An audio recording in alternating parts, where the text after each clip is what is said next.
예, 시청자 여러분 안녕하십니까. 출발 마케돈 예민수입니다. 어느덧 9월 10일입니다. 9월이 시작한 것 같은데 눈 한번 깜빡하니까 벌써 시간이 많이 흘러갔습니다. 자, 기대감들이 있는데 지수는 또 좀 주춤주춤거리고 있는 상황이죠. 2,300을 내준 상황이고요. 지난 금요일 날 지수로 보면 코스피가 6포인트 하락하고 코스닥이 3포인트 올랐으니까 표면적으로 보면 괜찮아 보이지만 내부적으로 외국인의 상당한 매도세와 함께 불안감들과 요동을 친 금요일이었습니다. 미국도 조금 조정이었고요. 다우지수가 0.3%, 나스닥이 0.2% 밀린 상황입니다. 이번 주도 일단 무역 분쟁 얘기하고요. 또 신흥국 위기들 여전히 가시지 않은 위기들이 도사리고 있어서 만만치 않은 한 주가 될 것 같은데요. 월요일 첫 단추를 어떻게 꿰어야 할지 이야기 시작하도록 하겠습니다. 출발 마케돈 1부 장영혁의 마켓 시그널로 시작합니다.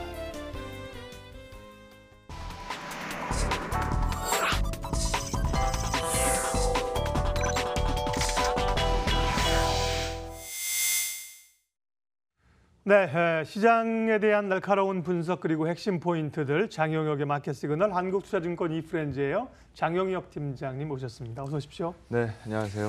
2천억 달러에 달하는 중국에 대한 추가적인 관세 언제 발표할 것이냐 이제 초읽기에 들어가서 긴장들 하고 있는 상황들이고 어쨌거나요. 어떤 모양새로 나올지도 말씀하신 것처럼 관심사이고 그런 가운데 이번 주에 주목해야 될 경제 지표들이 좀 있다면서요? 예. 일단 금요일 시장 얘기서부터 먼저 좀 하고 시작을 하면 5년 만에 최대 매도액이었다라고 해요. 7,700억 팔았으니까요. 외국인 매도가. 삼성전자 하이닉스가 3% 4%씩 뚝뚝 낮아빠집니다. 그러다 보니까 지금 차트에서 나오는 것처럼 지지난주 증시는 꾸역꾸역 올라가는 증시였고 지난주 증시 같은 경우에는 힘을 전혀 못 쓰는 한 주였거든요. 그냥 호재라고 부를 만한 내용들이 전혀 없었으니까요. 근데 그 수많은 악재들 계속해서 좀 되돌이켜 생각해 보면 우리가 유로존 위기 터졌을 때는 모두 다 글로벌 재정 전문가가 됐었다가 한참 북핵위기 올라왔을 때는 모두 다 북한 전문가가 됐었다가 요즘에는 모두 다 교역 전문가들 되고 있는 상황이죠. 그래서 워낙 뉴스들이 많이 흘러나오고 있고 거기에 대해서 우리가 충분히 인지하고 있는 시점임에도 불구하고 쏟아지는 뉴스들은 여전한데 금요일 날 같은 경우에 또 시총 최상단이 3, 4% 부러지는 마당에 지수 6포인트 마이너스였으면은 다른 종목들은 영향 거의 없었다는 얘기거든요. 대한민국 시가총액에서 차지하는 비중이 24% 됩니다. 네, 삼성전자 하이닉스가. 근데 여기서 4% 낮아빠졌으면 이론상으로 지수 1% 빠져야 되거든요. 20포인트 이상 빠져야 되거든요.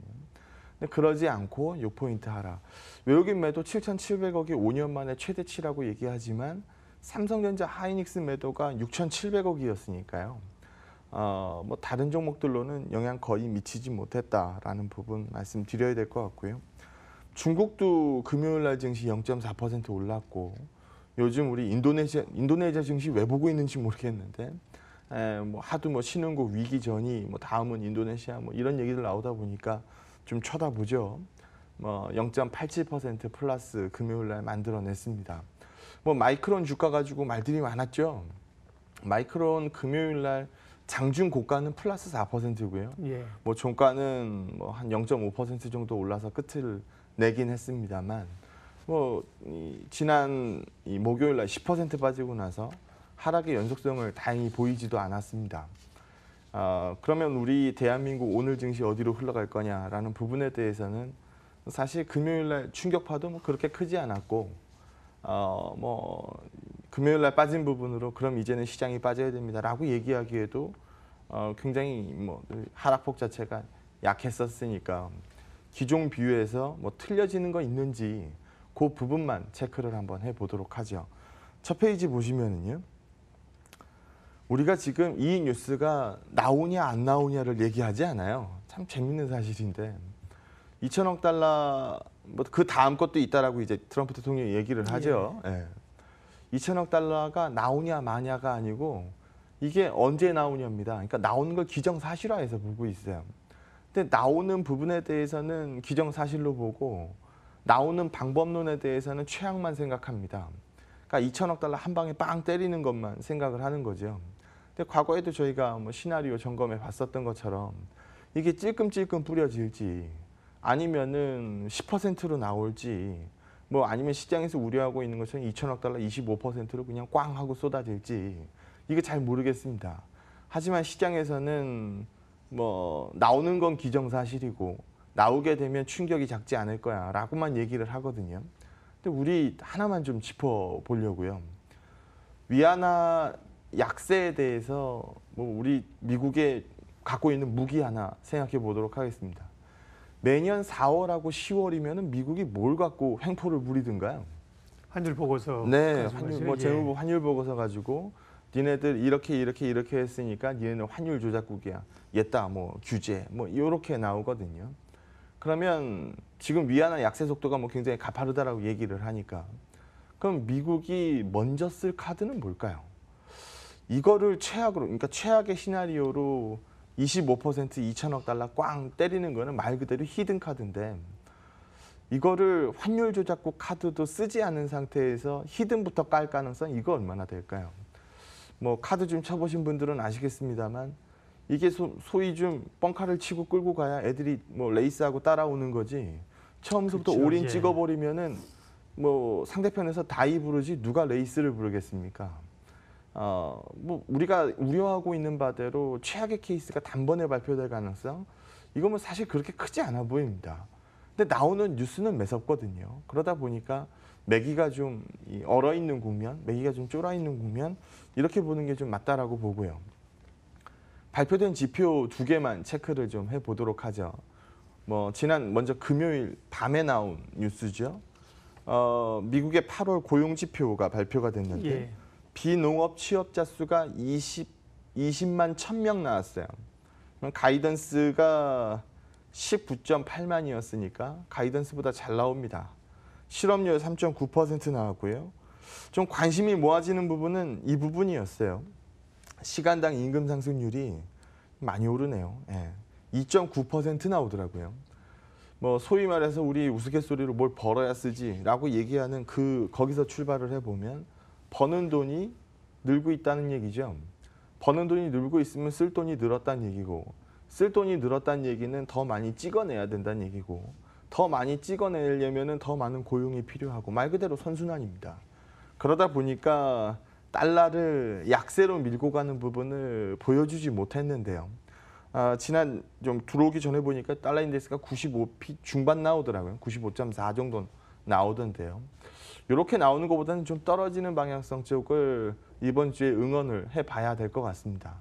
거기에 해당되는 내용을 좀 말씀을 드리면 일단 주말에 발표된 중국의 8월 수출 데이터 지금 YOY 값으로 9.8% 나왔어요. 뭐 가이던스에 거의 부합합니다. 수입은 20% 나왔고요. 잘 나왔네요. 그러면 얼마 전에 미국이 발표했었던 무역 수지하고 한번 비교해서 보시죠. 미국은 예상보다 무역 수지가 엄청 안 나왔어요.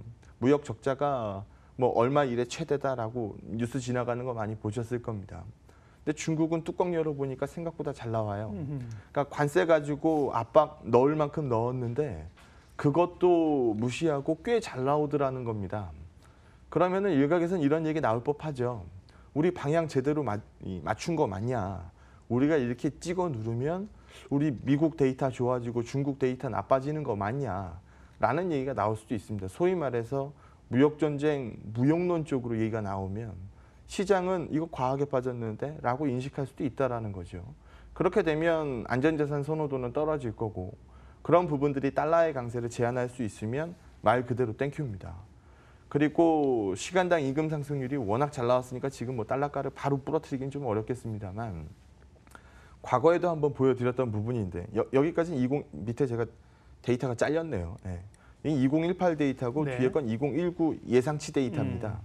그러면은 이 GDP 연율 기준 성장률 보여주는 이 차트인데 어디가 제일 성장이 빠르냐는 거죠. 어디가 제일 성장이 빠르던가요?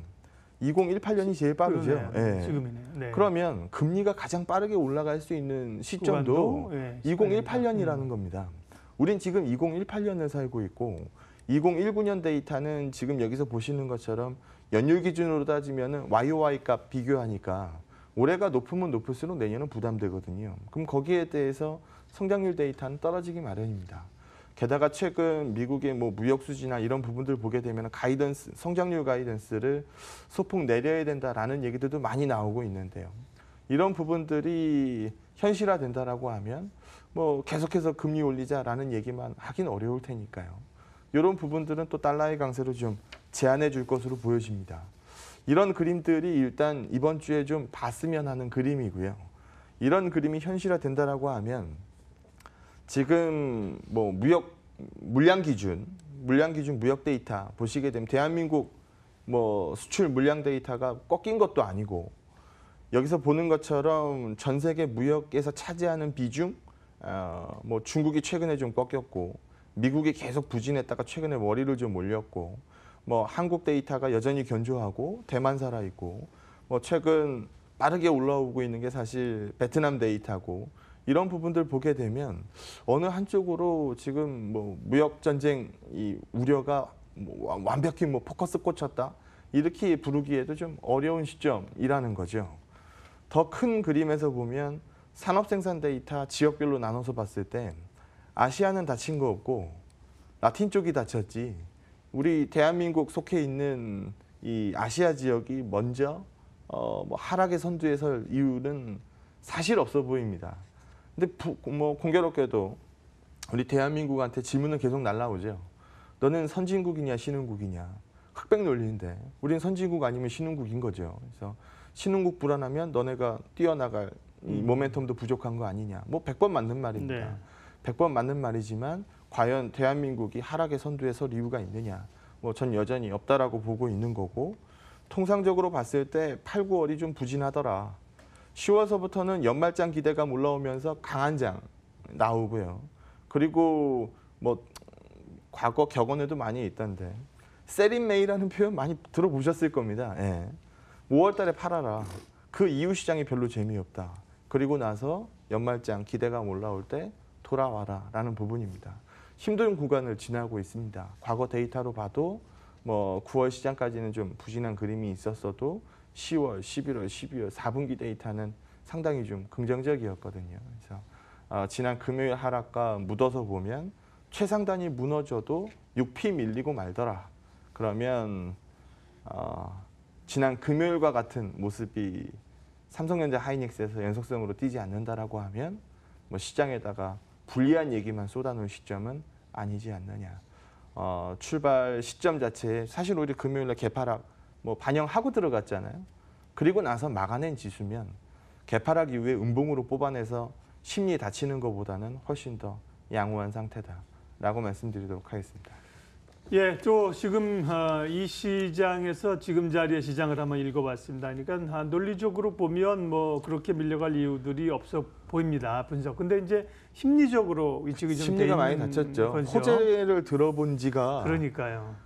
또 오래됐어요. 뭐 알고는 있다고 하나 어쨌든 악재가 또 도사리고 있는 국면이니까. 예, 그런 가운데 어쨌든 반도체가 이제 그 전에 이제 삼성전자가 버텨주면 어쨌든 지수는 안 밀릴 텐데 삼성전자 하이닉스에 대한 반도체에 대한 외국계 보고서가 또 다시 흔들고 있고 주가가 밀리고 또 공매도도 나오고 있어서요. 예, 반도체 산업에 관한 얘기도 한번 리뷰해 주시죠. 네, 오늘은 뭐 딴 얘기하는 것보다 사실 반도체 얘기하는 게 맞는 아침이죠. 네.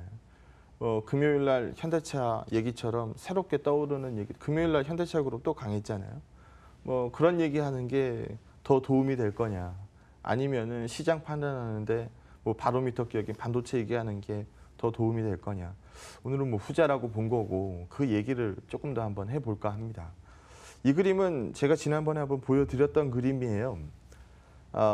지금 7월 데이터까지 나왔고요. 이제 좀만 기다리면 이제 8월 데이터가 나올 텐데 반도체 전체를 보면 YOY 값으로는 아직 살아있고 MON 값으로는 그러니까 전년 대비로는 살아있고 전월비로는 빠지고 있습니다. 근데 레벨을 보자라는 거죠. 과거 레벨에 비해서 지금 레벨이 이미 높은 상태이기 때문에 이 YOY 값으로는 뭐 레벨 자체가 올라왔으니까 뭐 흠잡을 데 없지만 지금 레벨이 올라온 상태에서 추가적으로 레벨을 올리지 못하니까 전월비로 좀 덜 나오는 때가 있습니다. 이게 생산량인가요? 그러니까? 네, 그렇죠. 예. 지금 반도체 생산 총 이 규모라고 보시면 될 것 같아요. 그러니까 가격에다가 물량값을 곱한 것들이죠. 네. 그래서 지금 이렇게 나오고 있는 그림들 보면은 더 이상 예전만큼 이 가격 상승률이 안 나오고 그러면 가격 상승률이 덜 나오는 것만큼 물량값이 늘어야 되는데 가격 상승률보다 물량값이 덜 크다 보니까 뭐 시장에서 데이터가 YOY 값으로는 가격이 워낙 많이 올라 있으니 버텨 있는 건데 MOM 값 전월 대비로서는 조금씩 불리하게 나오고 있는 거죠. 다음 페이지 한번 보게 되면 마이크론 얘기를 안 하고 지나갈 수가 없어요. 네. 우리 대한민국 삼성전자는 반도체 뽑아냅니다라고 얘기하면 대한민국 아니면 중국에서 나옵니다. 하이닉스 어디서 나와요? 대한민국 아니면 중국에서 나옵니다. 마이크론의 반도체는요, 각국에서 나옵니다. 그러니까 이제까지 대만의 이노테라를 먹었고, 일본의 자존심 엘피다를 먹었고, 그리고 대만의 렉스칩 뭐 과거에 인수했고, 이런 부분들, 그러니까 대만, 일본, 미국 이런 쪽에서 다 같이 흘러나오거든요. 그러다 보니까 빠지지 않고 나오는 얘기가 항상 이 캐펙스 투자 얘기할 때는 이곳저곳 이곳만 바르는 게 아니고 이곳저곳에다가 투자 이 예정 금액이 굉장히 크게 나옵니다. 뭐 어쩔 수 없는 거죠. 그리고 금요일 날 나왔던 뉴스 하나 소개시켜 드리면 네. 지금 뭐 파운드리 넘버원 이 반도체가 어디입니까? 파운드리 위탁 생산 TSMC죠. 대만. 네, 대만 TSMC. TSMC가 사실 위탁 생산에서는 사실 넘버원인데요. 얘네들이 이제 슬쩍 이제 밥숟가락을 올려놓습니다. 우리도 메모리 칩 생산을 한번 검토해 볼까 한다. 그럼 가뜩이나 지금 캐펙스 가지고 뭐 수요는 뭐 얼마 안 클 것 같은데 공급이 엄청나게 클 것 같아서 가격이 빠질 것 같아요. 라는 논리로 읽고 있는 시장에서는 반가운 얘기 안 되겠죠. 뭐 사실 그것뿐만 아니고 삼성전자 하이닉스도 올해 뭐 디램 캐펙스나 뭐 이런 부분들에 대해서는 공격적으로 얘기들 많이 합니다. 근데 우리 가격 예측할 때 주로 하는 얘기가 뭐예요? 주로 하는 얘기. 이 공급량 가지고 얘기를 많이 합니다. 왜냐하면 이 공급자 위주 산업이기 때문에 전 세계 반도체 생산할 수 있는 메이커는 정말 몇 개 안 되거든요. 그러면 이 몇 개 안 되는 이 업체들의 이 가격, 이 공급량 조절이 그러니까 가격이 올라가면 수요가 늘든지 공급이 떨어지든지 둘 중에 하나를 해야 되는데 수요가 늘어서 올라가는 가격 탄력성보다 공급이 줄어서 올라가는 가격 탄력성이 훨씬 크다는 얘기입니다. 왜냐하면 제한적 생산자가 만들어내니까요. 근데 요즘 우리가 포커스를 맞춰서 보고 있는 건 공급량이 늘 것 같아요 라는 부분이거든요. 수요량에 대해서는 누구도 정확하게 못 맞춥니다. 수요량을 누가 정확하게 맞추겠어요. 그래서 수요량은 올라오고 있는 기울기 그대로 냅두고 공급량이 과하게 올라가면 과잉 공급이 올라옵니다 라고 예상을 하는 거죠. 근데 예상보다 수요량이 괜찮게 나왔을 경우에는 이 초과 공급 정도는 떨어지기 마련이고 그 부분에 대해서는 누구도 정확하게 예측 못하는 것뿐이지 지금 우리가 반도체 업황에서 세게 얘기하고 있는 건 공급 사이드 얘기라는 겁니다. 공급 사이드 얘기를 계속 하다 보니까 디램이 이렇게 공격적으로 올랐는데 뭐 가격이 좀 누웠고 향후 좀 빠질 겁니다. 뭐 어떤 데는 10몇 프로 빠질 겁니다. 어떤 데는 뭐 5% 빠질 겁니다. 누가 정답인지 모르고 가봐야 아는 것들. 뭐 낸드는 이미 빠졌죠. 이미 빠지고 있고 뭐 추가적으로 더 빠질 겁니다. 뭐 기울기를 더 가파르게 끌고 갈 겁니다. 아니면 좀 완만해질 겁니다. 뭐 여러 가지 시나리오 쪽으로 나오고 있죠. 이 모든 가격 예측의 기본은 공급 사이드입니다. 그럼 수요 얘기를 한번 해보자라는 거죠. 우리가 AI 뭐 사실 우리가 한 5년쯤 지나서 이 세상을 한번 돌아보면 야 이런 게 바뀌었구나. 요즘 집에서 신기한 것들 많이 생기잖아요. 뭐 집에서 뭐 아리아 부르면은 아리아가 알아서 뭐 음악 틀어주고 TV 꺼주고 뭐 다 해주잖아요. 예. 뭐 이런 것들 우리 얼마 전까지 사실 생각 안 했던 것들이잖아요. 근데 이게 몇 년 지나고 나면은 어떻게 바뀔지 또 모르는 거고 여기서 후퇴할 가능성은 제로죠. 그러면 하나로 묶여 있는 이 홈 네트워크가 점점 더 커진다라고 하면 거기에 늘어나는 사실 반도체면은 산업의 쌀인데 뭐 IT 근본 쌀 아니겠습니까? 이거 수요 사실 떨어지긴 좀 어려워 보입니다. 그러면 이제 시작하는 AI 분위기에 이제 시작하는 자동화 분위기에 과연 누가 정확하게 반도체 수요량을 비트할 수 있겠느냐. 사실 공급 사이드만 보니까 험한 소리 많이 나오는 거지. 수요 쪽 얘기 포커스 맞추면은 사실 좀만 작년 생각 한번 해보면 작년에 우리가 어디 공급 얘기했습니까? 작년에 다 수요 얘기했지. 근데 올라가는 시장이니까 다들 수요 얘기만 합니다. 지금 반도체 좀 불리하게 나오니까 다 공급 얘기만 합니다. 그리고 기업들이 지금 뭐 삼성이나 하이닉스나 그동안에 이렇게 선제적 투자를 안 해놨다면 지금 엄청나게 네. 이만큼 성장 못했겠죠. 그죠? 그럼요. 예. 예. 투자가 있으니까 이만큼 네. 사이즈도 커지는 거고 이거 너무나 당연한 건데 우린 지금 그 해당되는 예. 시기 시세에 맞는 얘기만 한다라는 거죠. 그래서 그런 부분들에 좀 과도하게 반영했을 수도 있다라는 부분이고요. 대한민국 시장의 24%. 외국인 입장에서 보면 참 쉬운 시장. 뭐 오늘 저녁 때 반도체 한번 꺾는다. 그럼 대한민국 시장은 콜하고 넘어가는 게 좋을까요? 풋하고 넘어가는 게 좋을까요? 다음 날 당연히 삼성전자 하이닉스 빠지는 거 알면 풋하고 넘어가는 게 알죠. 그래서 대한민국 시장이 24%를 차지하고 있으니까 여기 방향만 알면 시장 방향을 알아요. 그러니까 외국인 입장에서는 참 가져놀기 쉽죠. 근데 지금 이 두 기업들의 어닝스가 부러졌느냐? 과거하고 우리가 언제서부터 삼성전자 어닝에 14조, 15조 나오는 걸 보고 애게라고 얘기를 했습니까? 우리 14조, 15조 벌어본 지 얼마 됐다고요. 지금 17조를 부르는데도 애게라고 할 수 있느냐?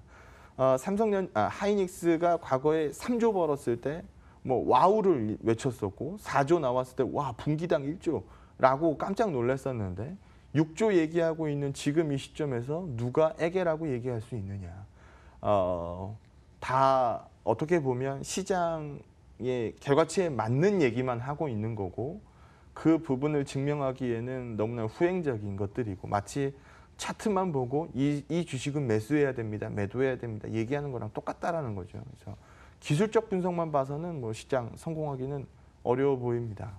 우리는 기본적으로 들어가서 과연 이 기업이 더 죽어야 되느냐라는 질문을 날렸을 때 글쎄요 내지는 아닙니다. 이 주식은 한 번도 비싸게 거래된 적 없어요 라고 얘기하는 게 맞지 않겠느냐. 시장의 대표성을 띠고 있으니까 지수 탄력성 둔화에 어쩔 수 없지만 작년 8월 생각 한번 해보시죠. 작년 7, 8월 생각 한번 해보시죠. 작년 7, 8월 시장에서 삼성전자 하이닉스만 빠졌어요. 그리고 나서 시장은 어떻게 됐나요? 잘 버티다가 나중에 삼성전자 하이닉스 올라붙으면서 신고를 써버렸거든요. 지금 마찬가지 상황 아니겠느냐라는 의견 드리도록 하겠습니다.